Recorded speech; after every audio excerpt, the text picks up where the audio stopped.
Bonjour les amis et bienvenue dans Chien, Chat et Nac. Lors de vos émissions, vous allez faire la connaissance de chouettes petits compagnons de chez VOET.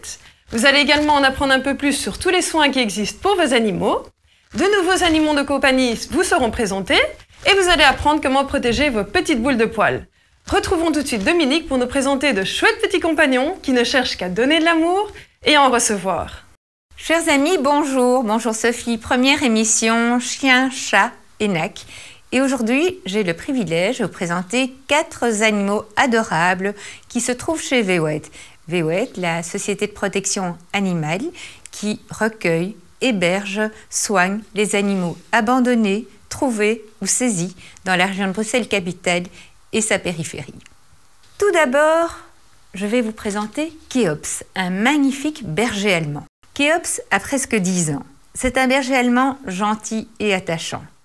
Comme beaucoup de bergers allemands de son âge, il souffre d'une dysplasie des hanches et d'arthrose. Mais il est encore très jouette et il adore rattraper le ballon. Il y jouerait pendant des heures. Kéops a donc besoin d'espace et de séances de jeu. C'est un chien qui aime ses habitudes et ses repères. Attention, il ne s'entend ni avec les chats ni avec les chiens et le refuge déconseille les jeunes enfants. Kéops est l'un des animaux les plus âgés du refuge. Il y séjourne depuis 2 ans suite à son abandon par ses maîtres qui sont partis à l'étranger. C'est pour cette raison qu'il demande toute votre attention et bien entendu un nouveau foyer. Ensuite Arthur, un très beau chat au regard amoureux. Arthur est un chat mâle de type européen de 10 ans, presque 11. Et trop triste, son ancien maître s'est vu obligé de se séparer de lui car il entrait en maison de repos. Calme et pépère, Arthur aime son indépendance et sa tranquillité. Il savoure d'être bien au chaud dans son panier ou à l'abri dans son arbre à chat et n'en sort que rarement. Arthur est doux, gentil et indépendant. Il se contente d'être présent et d'observer calmement le monde qui l'entoure et de faire de longues siestes. Prenons soin d'Arthur. Arthur sera très heureux de retrouver une nouvelle demeure et son ancien maître certainement aussi. Et pour terminer, vous allez craquer. 2 bébés lapins béliers, Grisou et Polo. Grisou est un adorable lapin bélier mâle de 4 mois, déposé récemment au refuge avec son frère Polo. À l'âge adulte, ils feront 5 kilos et nécessiteront idéalement un enclos dans un jardin et un grand clapier pour répondre à leurs besoins. Une cage dans une cuisine ne sera donc pas du tout adaptée et ils seraient d'ailleurs très malheureux. Grisou et Polo peuvent être adoptés séparément, mais bien sûr, nous conseillons qu'ils restent ensemble. Pourquoi adopter rapidement Grisou et Polo? Parce que ce sont 2 bébés lapins qui, d'ici quelque temps, seront bien trop grands pour rester dans leur cage. Un chien, un chat et 2 lapins adoptés. Si vous êtes intéressé, je vous invite à vous rendre sur le site de VOET, www.voed.be. Caressons l'optimisme. Adoptons ces animaux et j'en suis certaine, à leur tour, ils vous rendront très heureux. À bientôt pour une prochaine émission. Oh mais qu'est-ce qu'ils sont mignons! Et justement, on aime nos animaux au point de mettre tout en œuvre pour leur bien-être. Même la médecine animale a évolué. Alors vous allez me dire, vous qui nous écoutez, et beaucoup d'autres personnes essayent de manger sain. Mais sachez que la nourriture saine n'existe pas que pour les humains, elle existe aussi pour les animaux. Alors moi, mon chat, il décide lui-même ce qui est bon pour lui. Il adore les fruits, mais il adore aussi les myrtilles et il adore m'en piquer. Après, ce qu'il adore aussi, c'est le yaourt. Maintenant, est-ce que tout ça, c'est bon pour lui? Demandons l'avis du nutrithérapeute vétérinaire Arlette Blanchy. Bonjour à toutes et tous. Je vais effectivement vous parler un petit peu de la nutrition chez nos animaux de compagnie. Oui, les chats sont assez difficiles pour la nourriture. Les chats sont assez instinctifs et ils vont accepter de manger certaines choses et pas d'autres.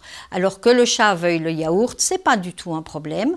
Les yaourts, les sous-produits laitiers, le fromage ne posent aucun problème. Le lait, par contre, est un aliment qu'il faudrait réserver aux chatons et qu'on peut supprimer une fois qu'ils deviennent adultes. Techniquement, le chien peut tout avoir, le chat aussi. Le chat, c'est selon son goût. Les fruits ne posent aucun problème. Les raisins, on évite les pépins et on évite d'en donner trop parce qu'effectivement, ça peut être toxique. Les olives, en général, les chats aiment beaucoup. Les bananes, les pommes, des fraises, pourquoi pas. Des myrtilles ou des framboises, pourquoi pas? À partir du moment où le chat les demande, ça pose vraiment pas trop de problème de les donner. Évidemment, tout est dans la quantité. Alors dans les légumes, on va plutôt privilégier les légumes verts, les haricots princesses, les poireaux un petit peu, mais pas trop. Normalement, les courgettes passent très très bien. On peut donner des carottes, des potimarrons aussi, des tomates s'ils aiment, pourquoi pas.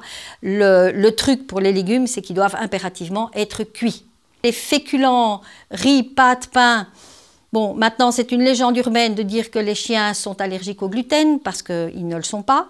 À part éventuellement les border collie et les setter irlandais, qui sont deux races qui pourraient éventuellement avoir un problème.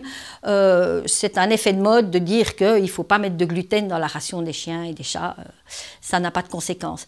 Le pain d'épeautre est le meilleur. Les pommes de terre contiennent beaucoup d'amidon, beaucoup d'eau, donc ce n'est pas follement intéressant. Les patates douces sont plus intéressantes, mais si elles contiennent des vitamines, elles contiennent aussi beaucoup de sucre, donc il faut faire attention.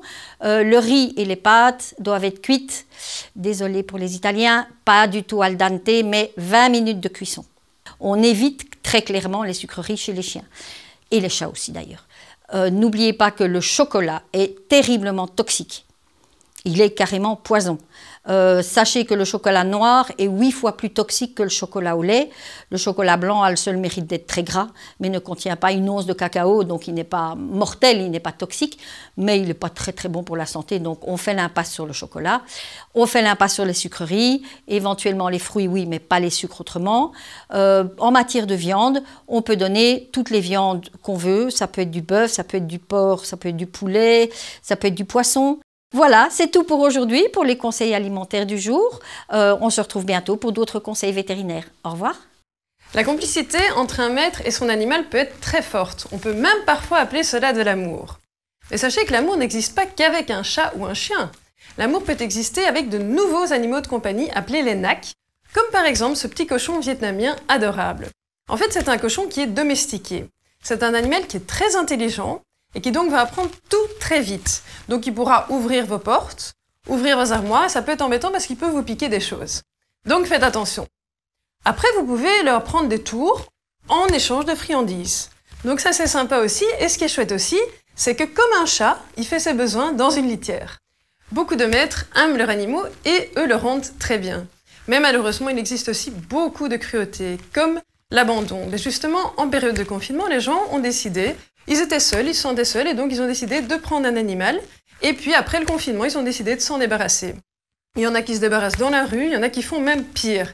Comment est-ce qu'on peut être aussi cruel? Il faut combattre ça et justement, il y a une loi maintenant qui fait que c'est passible de poursuite parce que la loi dit qu'un animal n'est plus un objet mais un être vivant et donc il faut se comporter avec lui comme tel et pas comme une pluche. Et justement, si vous voulez bien traiter vos animaux, bien vous comporter avec vos animaux, il faut aussi savoir tous les dangers qu'ils peuvent encourir. Comme par exemple l'oscillobattant pour les chats. Alors il y a eu des chats qui ont été pendus, d'autres étouffés, d'autres qui ont été euthanasiés parce que leur colonne vertébrale était tellement détruite.